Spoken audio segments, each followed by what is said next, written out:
Muito boa noite a todos os amigos do meu canal do YouTube. Aqui quem fala é Alexandre Volvax, também conhecido como Stormer no mercado. Tudo bem? E aí? Bom, estamos finalizando a semana. Espero que os amigos tenham tido uma excelente semana dentro do mercado e tenham feito as operações exatamente como vocês haviam originalmente se proposto. O tema de hoje é um tema um tanto quanto interessante. A gente conversou um pouquinho hoje no Café Tricô e Ações sobre isso. Eu queria voltar um pouco nesse tema. Se realmente as pessoas deveriam ser traders ou se as pessoas deveriam ser investidoras. A frase que eu vou dizer é uma frase que pode soar um pouco surpreendente para todos os amigos que estão me ouvindo, mas é uma frase que ela, digamos assim, se sustenta estatisticamente falando em tudo que foi demonstrado em vários e vários livros, mercado americano e mercado brasileiro, e a frase é a seguinte: dentro de um mercado em tendência de alta, não existe nenhum sistema operacional, nenhum sistema de trade, de compra, venda, de day trade, de swing trade, ou mesmo de position, que consiga ultrapassar os ganhos observados pela estratégia buy and hold. Quando a gente fala de buy and hold, que seria comprar e segurar, é um tipo de estratégia que alguns investidores adotam. E é um tipo de estratégia que, se for bem empregada, especialmente se for empregada em uma empresa com ótimos múltiplos, com uma excelente gestão, com excelentes resultados, é um tipo de forma de investir no mercado muito diferente de ser um trader.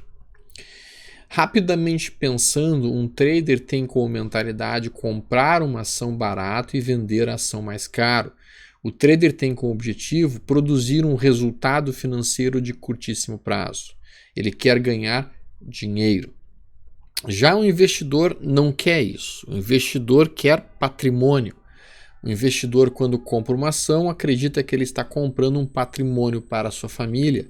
Ele está comprando uma participação societária de uma empresa, como por exemplo Itaúsa, como por exemplo Itaú, Bradesco, Banco do Brasil, Grendene, Lojas Renner, enfim, ele olha empresas que tenham bons resultados financeiros, bons múltiplos, um excelente lucro operacional crescendo, lucro líquido crescendo, patrimônio crescendo, endividamento caindo, e ele decide então se tornar sócio dessa empresa, comprando ações desta empresa em si, e desta maneira realmente observando o ganho que o crescimento da empresa e do setor produzem para o acionista e para a própria empresa em si.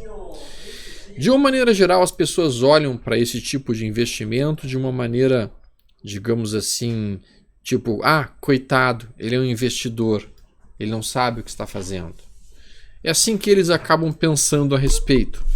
Mas quando você olha, por exemplo, o resultado de um investidor que tenha trabalhado em cima de lojas americanas nos últimos 10 anos, de 2008 até hoje, aconteceu uma valorização de 736%.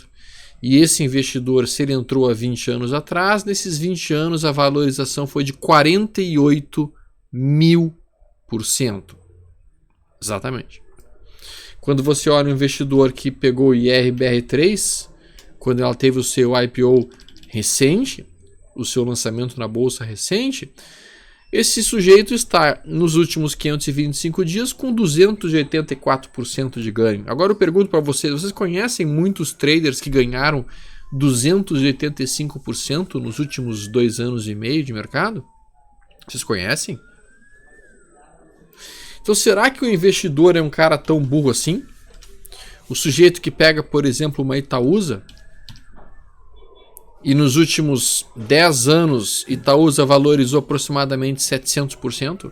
Vocês acham que é fácil ganhar 700% como traders? Nos últimos 20 anos Itaúsa valorizou-se 15.000%.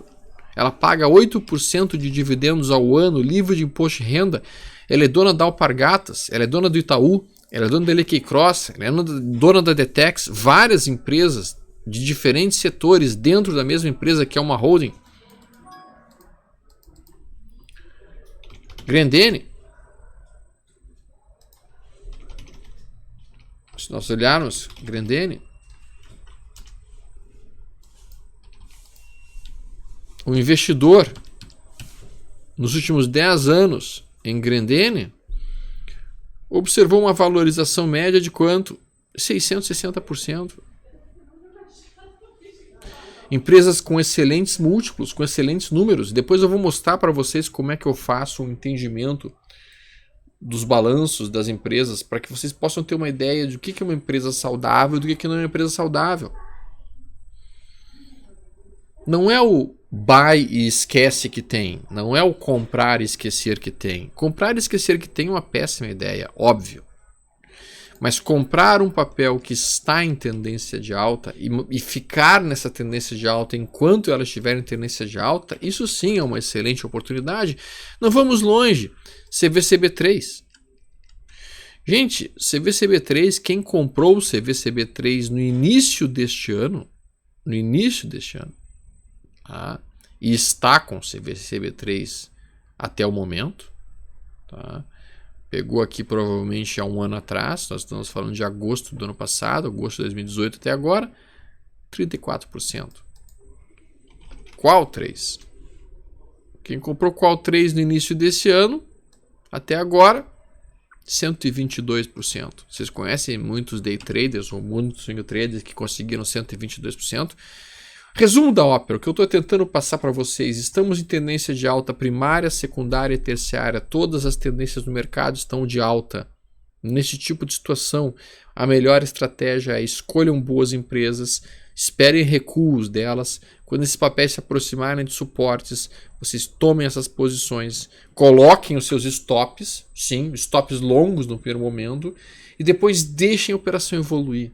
E fiquem comprados enquanto os topos e fundos forem ascendentes. Apenas uma rápida ideia sobre isso, que eu acho que faria muito sentido. 90% das pessoas que entram no mercado não poderiam e não deveriam entrar como traders, deveriam entrar como investidores de prazo mais longo, como sócios de boas empresas, como sócios de empresas com excelentes resultados, com excelentes demonstrativos, com excelente gestão. Existe uma gama muito grande de empresas que estão cumprindo exatamente esses aspectos de bons números, lucro líquido crescendo, patrimônio crescendo, endividamento caindo, um PL relativamente baixo e com bons dividendos. Considerem um pouco isso, pensem um pouco a respeito disso. Se vocês não quiserem colocar todo o capital de vocês em estratégias de composição de carteira, e quiserem realmente fazer algum tipo de operação como traders, bom, aí tudo bem. Aí nós podemos realmente conversar sobre estratégias de trading, estratégias e táticas de trading. Mas o que eu vejo muitas e muitas pessoas fazendo é elas ganham dinheiro como investidores de longo prazo e delas perdem esse dinheiro no day trade. Comprando e vendendo day trade e perdendo dinheiro no day trade. Porque os custos operacionais do day trade são elevados, porque o day trade trabalha com um gráfico muito mais curto, muito menos confiável, muito mais falso, muito mais mentiroso, e que acaba produzindo realmente problemas para a maior parte dos traders. No meu vídeo anterior, as pessoas me perguntaram como é que eu fazia a minha lista de papéis que eu cuidava no início do dia. Gente, é muito simples. Na verdade, eu vou colocando aqui as minhas listas, a lista de ativos. Então, a gente chega aqui e coloca incluir os ativos. Eu procuro incluir, logicamente, em primeiro lugar, todos os ativos que fazem parte do Ibovespa, os 56 papéis que compõem o Ibovespa, basicamente. E depois alguns outros ativos que têm um pouco mais de liquidez e que eu vou trabalhando com um pouco mais de experiência. Mas isso realmente então veja que fica uma lista relativamente grande, a gente pode dizer.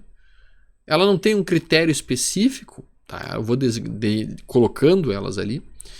E daí, para que eu possa desenhar quais são os papéis que vão me chamar a atenção, novamente, na primeira meia hora do dia, eu vou ali e vejo quais são as maiores altas. No dia de hoje, nós tivemos imediatamente um papel fazendo isso. Deixa eu ver se eu mostrei aqui tudo que eu precisava. Mostrei. No dia de hoje, nós tivemos um papel. Eu fiz poucos day trades hoje, mas CVCB3 foi um day trade que eu fiz hoje. Tá? Porque no gráfico de 10 minutos, ela abriu como um forte movimento de alta. Então, realmente aconteceu a abertura em um gap de alta, que a gente está vendo aqui. Eu entendi esse gap de alta como um modelo que eu chamo de parede de proteção. Tá? E a parede de proteção ela é composta por uma primeira barra do dia ampla, como essa daqui, maior, 2 vezes maior o corpo do que o corpo dos tamanhos médios, e de preferência essa barra tem que estar rompendo uma zona de resistência do dia anterior, que é o que aconteceu aqui no caso, essa era a resistência. Aí eu vou esperar uma barra, eu não vou comprar de imediato, eu vou esperar que haja uma barra em que diminua a volatilidade, uma barra de contração de volatilidade, que é essa daqui. Quando essa barra acontecer, eu vou definir a máxima desta barra. E quando acontecer a ruptura desta máxima na barra seguinte, tem que ser a barra seguinte ou no máximo a terceira barra do dia, eu vou tomar a posição. Então eu tomo a posição. Tá?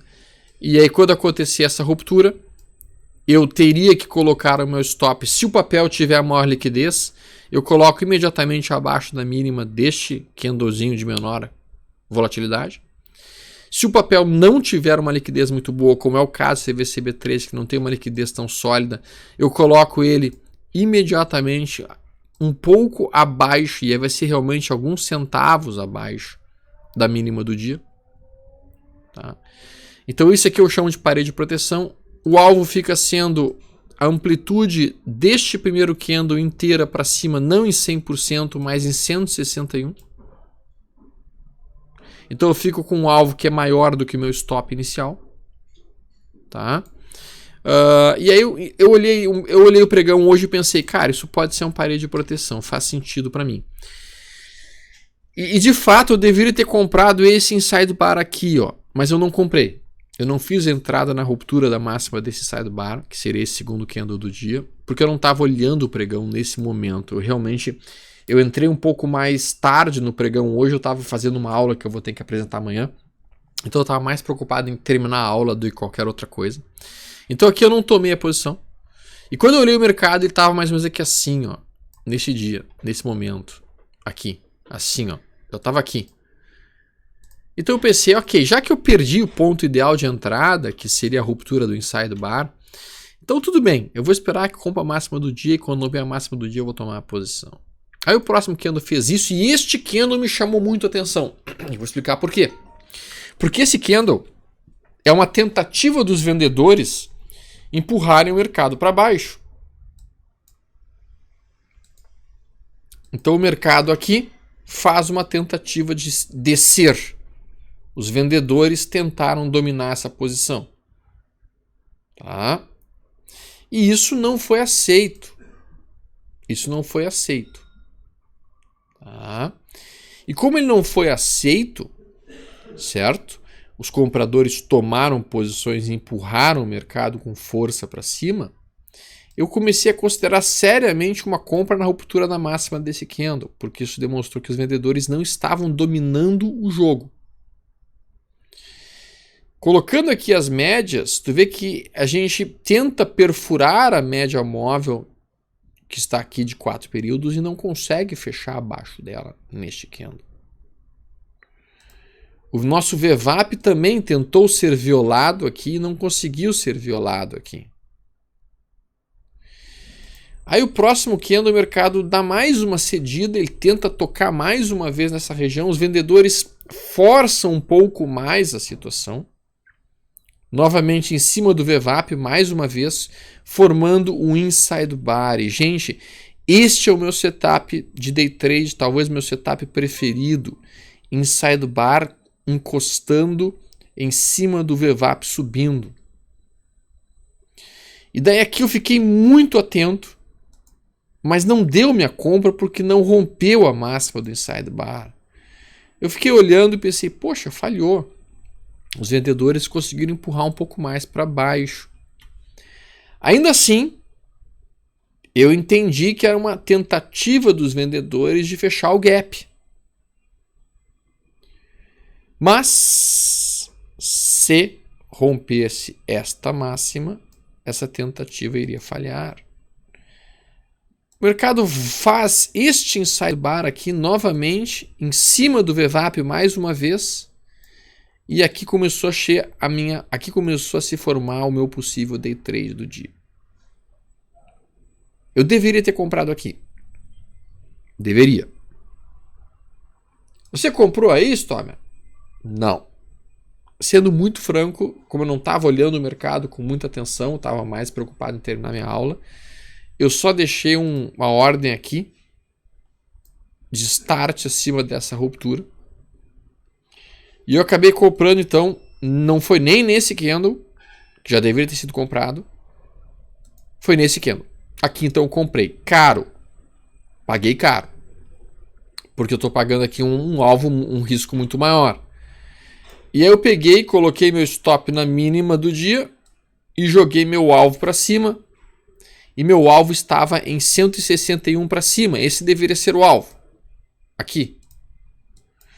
Eu entrei arriscando R$500 nessa operação, que é o que eu geralmente entro nos day trades.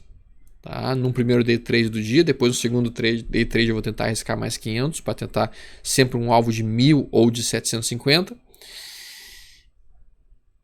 Aí o mercado foi indo, foi evoluindo a operação, fez o pullback. Isso aqui é um pullback do topo rompido.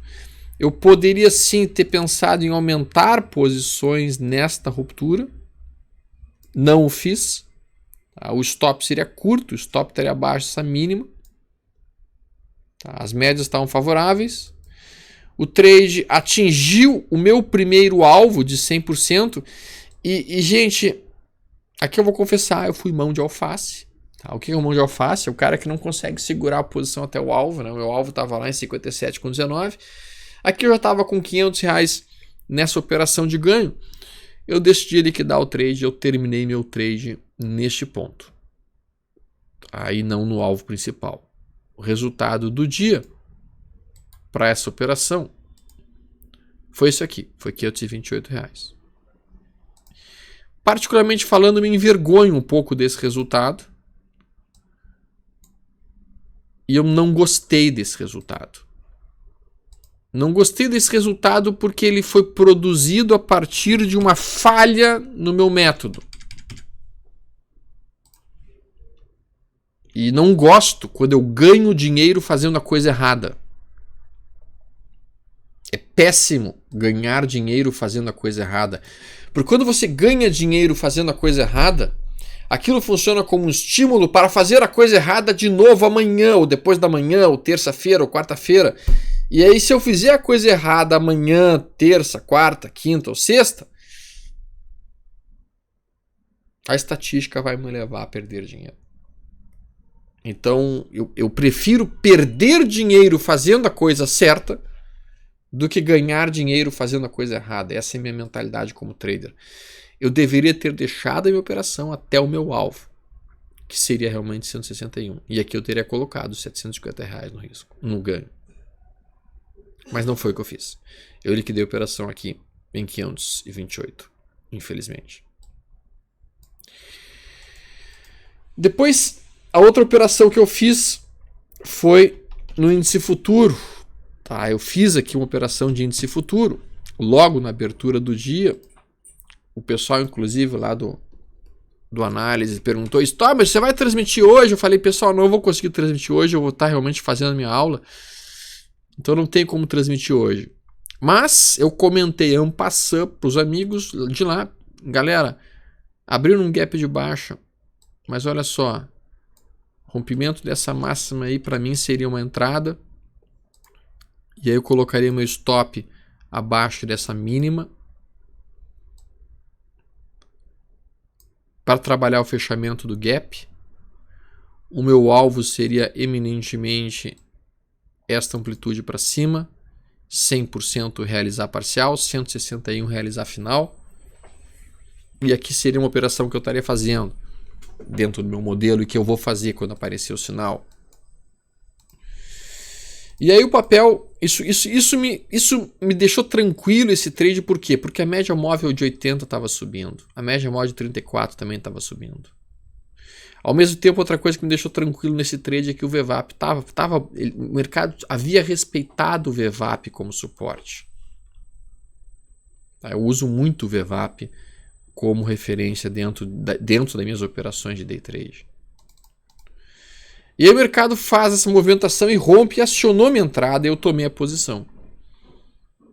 Tomei a posição, o mercado seguiu, fez esse candle de digitação aí. Próximo candle ele confirma o rompimento e daí ele vai. Consegui realizar parcial. Aí o mercado deu uma rateada quando bateu perto da mínima do último candle do dia de ontem. E eu pensei, ixi, pode ser um movimento de recuo aí sim, até porque nos 60 minutos o índice futuro está bastante sobrecomprado.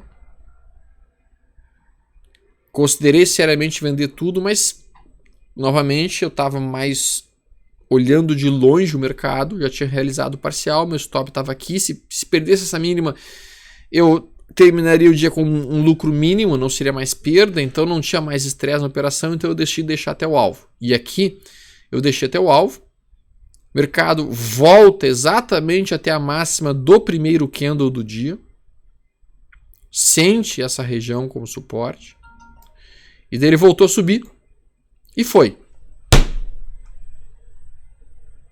Yes! Em uma barra, vai para o meu alvo, e pronto. Acabou o meu dia. Não precisei mais operar o resto do dia inteiro. Tá? O mercado faz mais este movimento de alta forte que a gente está vendo aí, inclusive rompendo a máxima do dia prévio. Particularmente falando, eu não acreditei muito nesse rompimento. Por quê? Porque se a gente olhar o gráfico diário, o mercado já vinha de 3 dias seguidos de alta. O mercado já estava sobrecomprado no gráfico diário, tanto no estocástico lento quanto nos 60 minutos. Nós estávamos sobrecomprados nessa movimentação toda. A gente estava aqui, ó. Então eu não esperava e não acreditei neste rompimento. Eu entendi esse rompimento como um falso rompimento. Aqui é o gráfico de 60 minutos. E realmente é o que acabou se configurando. Tá? Porque no 10 fez essa puxada que a gente está vendo aqui. Mas logo após ter feito a puxada, observem como estava sobrecompradíssimo. Faz esse inside bar aqui, essa barra de dentro, e perde essa mínima.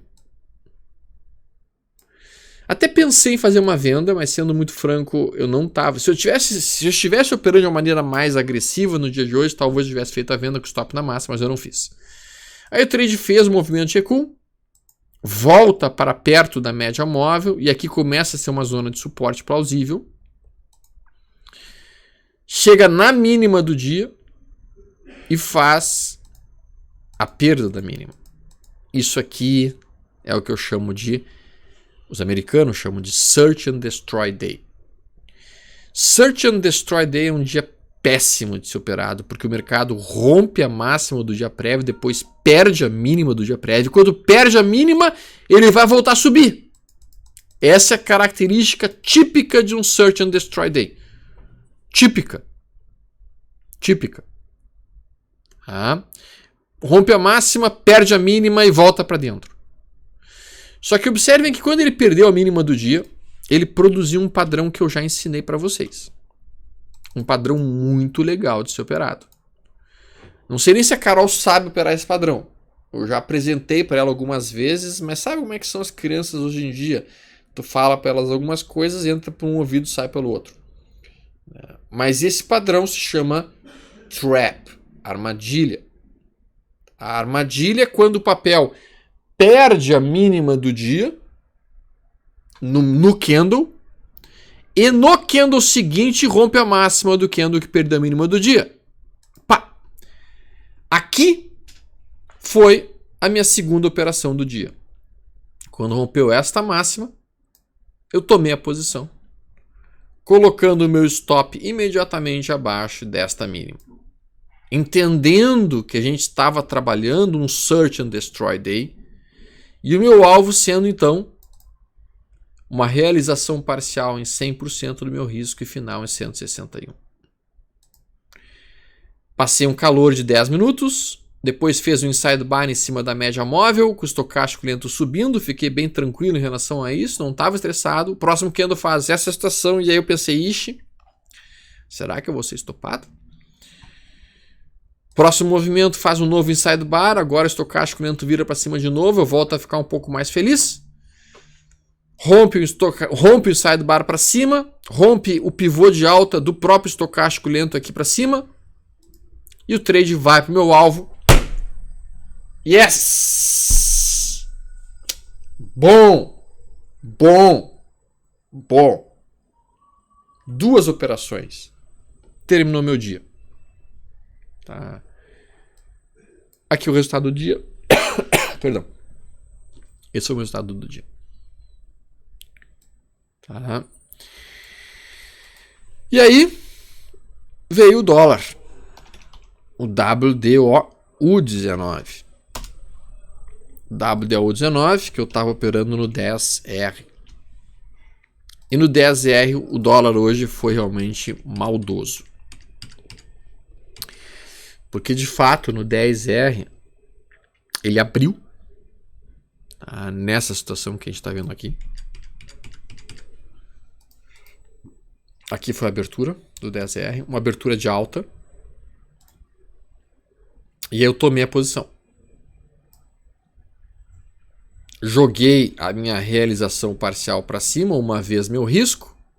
No dólar eu sou bastante covarde, vocês sabem disso. Consegui realizar a parcial aqui. Aí ele deu esse sinal de venda aqui. Quando deu esse sinal de venda, eu puxei o stop de toda a posição comprada que estava abaixo dessa mínima. Eu puxei para esta mínima. E como o estocástico lento estava sobrecomprado, eu deixei entrar na venda. E eu bati na venda. Tá? Eu reverti da posição comprado para a posição vendido, jogando essa amplitude para baixo. E quando bateu aqui no alvo, bom final de semana, pessoal. Quando bateu aqui no alvo, eu liquidei tudo, fechei tudo e me escondi debaixo da mesa pedindo pela mãe, porque no dólar realmente sou muito covarde. Eu opero o dólar praticamente como menina moça, assim, bem medroso. Tá? E aqui foi o resultado do dia, esses 650 aí capturados. Não é um resultado que eu me orgulhe muito, mas o dia hoje estava ruim no dólar, é bem verdade, não foi um dia fácil operar dólar. Não estava direcional, estava um dia mastigado. Assim como hoje o próprio índice futuro foi um dia mastigado. Mas o que eu quero deixar bem claro para vocês é quando é que a gente sabe que o dia não vai ser bom. Quando é que a gente sabe que o dia que é melhor não operar naquele dia. Olhem o gráfico diário. E quando o gráfico diário tiver feito um dia claramente direcional no dia prévio, o dia de hoje não vai ser um dia bom. Por exemplo, depois de um dia direcional como esse daqui, o dia seguinte vai ser uma estrela. Depois de um dia direcional como esse, o mais provável para o dia seguinte é uma estrela. Depois de uma estrela, o mais provável é um dia direcional. Depois de uma estrela, o mais provável é um bom dia direcional. Então, como nós terminamos este dia aqui de hoje como um dia não direcional, eu ficaria sim bastante atento para segunda-feira, para possíveis operações, trabalhando a ideia de um dia direcional no futuro na segunda-feira. Pode ser um direcional de alta ou pode ser um direcional de baixa. Da maneira como eu olho aqui o gráfico, para mim o mais provável seria um pullback dessa linha rompida e aproximação das zonas de suporte que estão em 101, 102 mil pontos. Tá, e aqui, até porque a gente tem uma região de estocástico já sobrecomprado no diário, então a minha expectativa seria essa, um recuozinho. Quando eu olho os 60 minutos, essa expectativa ela é ratificada. Ela é ratificada e não retificada por um possível ombro cabeça ombro que eu estou vendo aqui, até num gráfico de 10, talvez de 15 minutos, ele fique mais claro.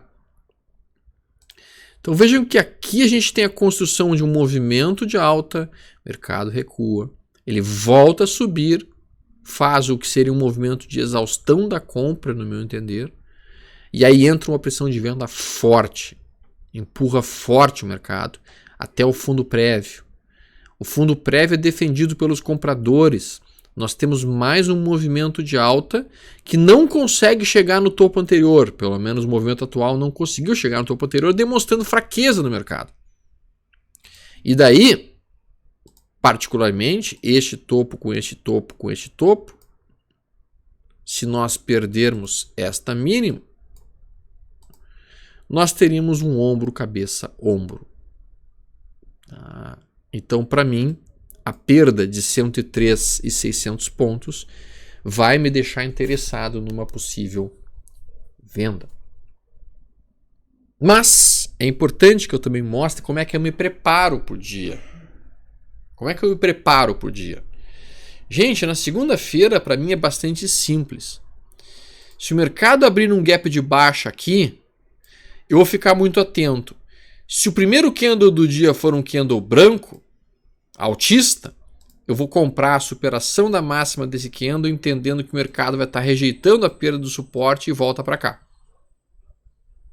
Ok? Se o mercado abre num gap de alta e este gap e esse primeiro candle do dia termina preto, termina negativo, eu vou entender que o mercado fez, as sardinhas tentaram retomar a alta, não aconteceu força suficiente, a perda da mínima do candle preto, do primeiro candle preto do dia, vai ser uma venda para que a gente estabeleça o resto do dia em baixa, um dia direcional de baixa. Então, para mim, qualquer gap que apareça pode rolar um belo trade na segunda-feira. Qual a pior abertura que pode acontecer para mim na segunda-feira? Provavelmente até a Carol já sabe disso. A pior abertura que aconteça para mim é abrir exatamente onde fechou hoje, sem nenhum tipo de gap. Porque quando o mercado abre estável, ele não está desequilibrado, ele está racional. E a gente não consegue ganhar dinheiro, muito dinheiro, em cima de mercados racionais. A gente consegue ganhar dinheiro quando o mercado pirou na batatinha.